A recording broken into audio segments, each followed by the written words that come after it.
Hi folks, and welcome to the Filmomic channel. And I'm in the woods again, and well, this was my favorite heath. It has grown back alright, and here are a lot of young birches, and I don't know how these are called in English, but with these little toxic berries. Growing back alright. These are pioneer woods and pioneer brush, and other trees will follow. I was foraging, since you have learned. It is officially autumn now, and got myself some nice mushrooms. These are birch thingy, what's it called? Like porcini, like these little with the sponge. Well, don't know. Should have looked it up beforehand, but that's not what I want to talk about today. For foraging mushrooms, I want to introduce you to a knife I made ages ago, and which has come in really handy for foraging mushrooms. And this is it. And this is rather thin and slicey one, with a Damascus blade with 2 tool steels and tank cannon in it. And well, I put on some antler scales, and there's this little scroll at the end for a lanyard hole, but actually the balance wouldn't allow for a lanyard, so I left it off. And well, where have I put it now? Well, got me some hazel, and let's see if it can do some harder work too, working it into, and you see the spine is just 2.2 millimeters, and there's a high convex bevel to 0. I'm working the knife into the hazel, and this hazel is has been lying around here because this is one of my places where I like to sit and do some bushcraft and or carving, or however you want to call this, what I'm doing. Actually, and you can see it's not always about battening the shit out of your knives, and I'm just gently working it into the grain of the wood, and like so. I have split the hazel, and the advantage of a thin knife like this is that it's capable of doing really fine shavings, and it really wants to bite into the wood. And actually, this is what I do with a knife. But, well, I already talked about this on one or the other occasion, and the length of the blade is some 120 millimeters. The Damascus is, as I said, three kinds of steel. I think there's a tungsten steel, there's a common tool steel like 15 and 20, and the tank cannon from a Leopard 2 tank. Well, and it really takes an edge really well. Well, this is actually I just put it away, and I just recently found it again. And fact is, I'm really enjoying it. Get yourself some clutter so you can enjoy finding stuff. This is I'm a little bit chaotic, and it's. Do you know that feeling if you put something away and can't find it anymore, and then years later you find it, and you almost enjoy it as if it were new. And well, the sheath is some hardened leather with my special recipe to utterly destroy the leather fibers before I put in the knife. And I had a really lousy double S hook hanger, which isn't too great, but actually does the trick all right. And as a dangler, and I got this in order to carry it like that. Put the knife in, and actually this is rather comfy. You can put it behind your possibles pouch, and that's rather comfy to carry. And also you can just leave it like that. You can put it behind your belt like so, and also you can carry it the other way around, or you can just put it into your belt and use the leather thong to fix it. You can carry it in a cross draw manner like that. Well, I'm too fat. If you're not too fat, you can carry it in a cross draw manner. Well, actually, I think I will use it more, and I didn't even put a really decent edge on it, but I think it's well enough. Gets the job done. Also, what I really like is the recurved shape of the blade. The knife is inspired by Roman kitchen knives, and inspired. It's not a replica.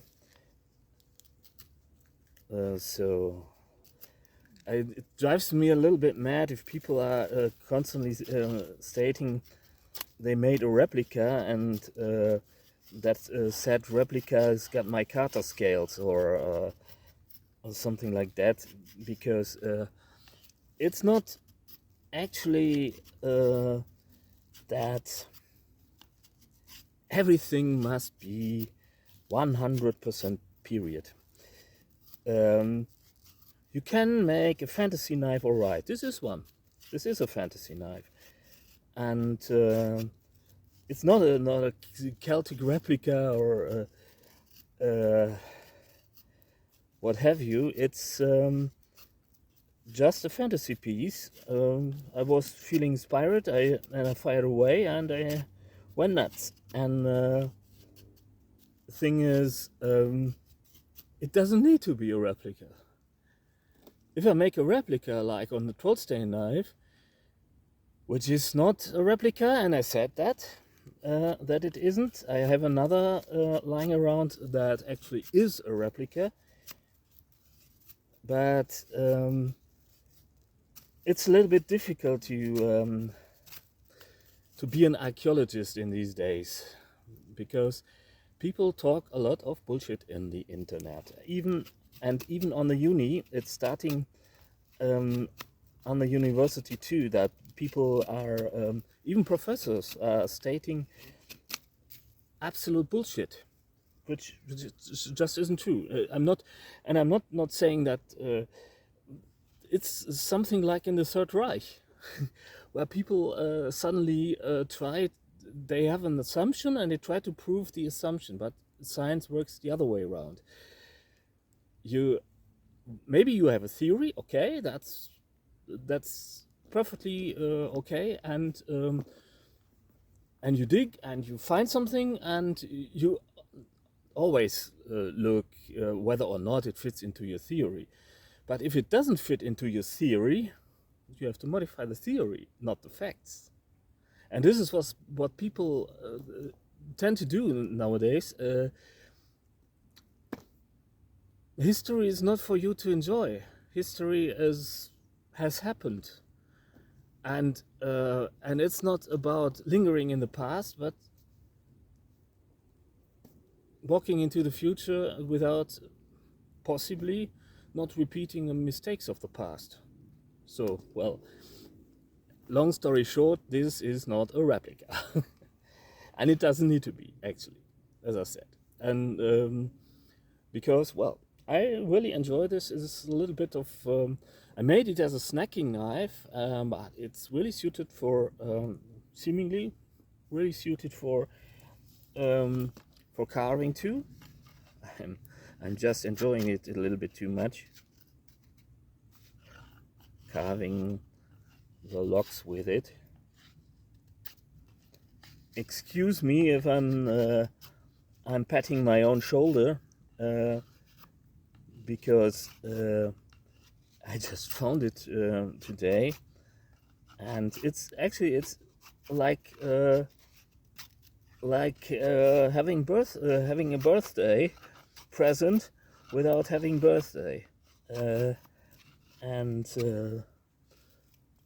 like, sure.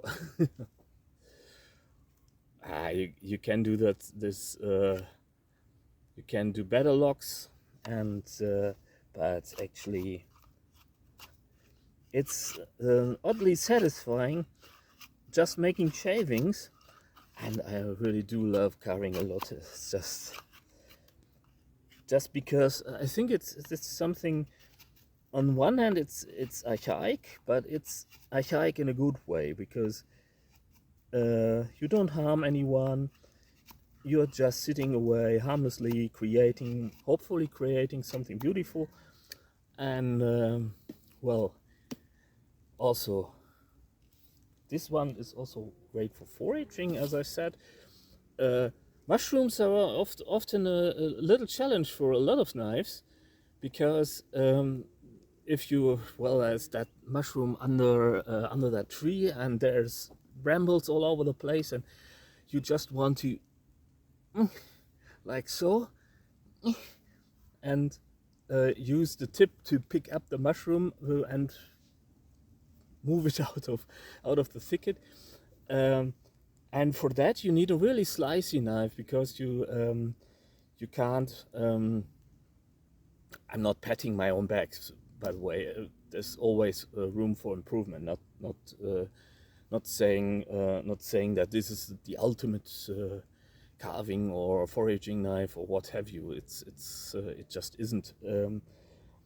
But it is surprisingly capable, and it's surprisingly capable. The surprise is in that I just found it again. So, well, I hope you enjoyed my little rant about my what knife I made ages ago. I think it was in 2007 or something.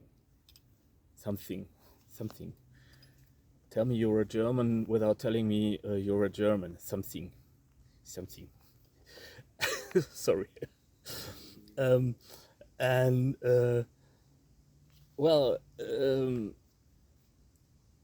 I made it in the smithy of Matthias Twissler, whom I really owe almost everything I know about Damascus, and the theory, by the way. Actually, my other teachers also played a big part in just putting me to the forge, whacking the shit out of me if I was making a mistake, and making Damascus the really dirty way. And I wouldn't have. I would have been far too intimidated to start making Damascus. if it were not for people talking, showing me the really dirty way to make Damascus steel, which also is a little bit of a curse because my own Damascus steel is rather low layer um, because of the technique. And my absolute lack of any hydraulic press or air hammer or what have you. And actually, if you get a Damascus like this, which is really, yeah, these are three really tough steels. The tank cannon, by the way, is not the cutting steel. It is not a steel you can harden because it only has some 0.4 percent carbon in it, but it um, the tube, the barrel was the name. Um, was the name. um, the barrel of the Leopard 2 tank is designed to be smaller than the projectile, and the Matthias explained it to me.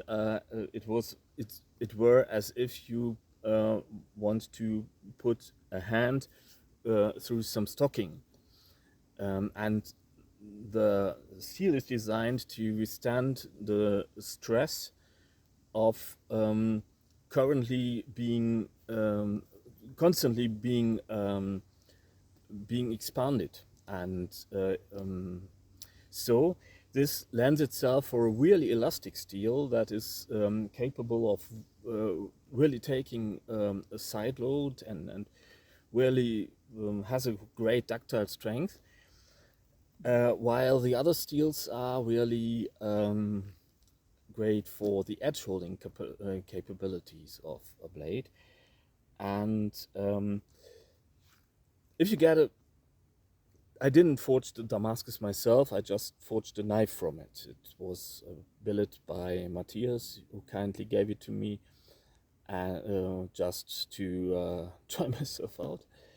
Just awesome. I owe this guy simply almost everything. So, Matthias, if you're watching, thank you. Thank you for teaching me. Thank you for everything. And well, this Damascus steel is essentially a really high performance steel. It's this Damascus billet is better than a mono steel. If you got some if you get some more basic steels like 1000 like 1095 or and 15 and 20, like you see on a lot of Pakistani blades, which isn't too bad. You can make a really great knife from it if you temper it. And a lot of Pakistani knives obviously aren't tempered. This isn't a flaw in the craftsmanship of Pakistani bladesmiths, by the way, but it is due to speciality and the perception of knife making, because utility knives are pretty much they use the shit out of their utility knives. They do things with their utility knives no one in the West would do, because they really need to. They knives are a part of everyday culture. They are used for food prepping, for butchering livestock, for the occasional incident, and simply every day. And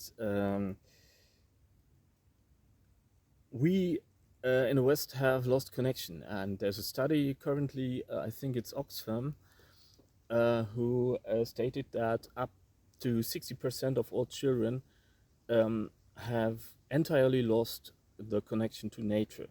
They don't know what a tree is or something.